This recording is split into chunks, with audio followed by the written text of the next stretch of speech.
Buong Pilipinas ang makakaranas pa rin ng kalat-kalat na pag-ulan hanggang bukas. Sa datos na nakalap ng Weather Central, mas apektado ang northern at central Luzon dahil sa low pressure area sa silangang bahagi ng Batanes.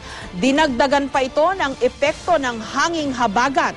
Ang isa pang binabantayang LPA o low pressure area na nasa silangan ng Hinatuan City sa Surigao del Sur ang nagdadala naman ng ulan sa Mindanao. Ayon kay GMA resident meteorologist Nathaniel Cruz, isa sa mga naturang sama ng panahon ang posibleng maging bagyo.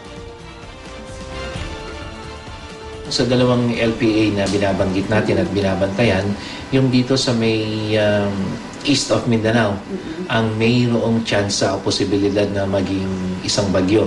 Unang-una ay mas nandito sa may gitna halos ng Philippine Sea, kaya yung kanyang posisyon ay mas malaki yung pagkakataon.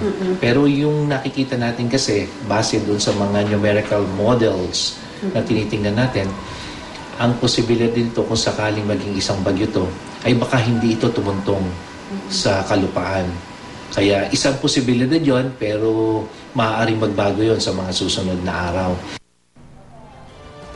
Kabaliktaran naman ang panahon ngayon sa Amerika. Summer ngayon doon.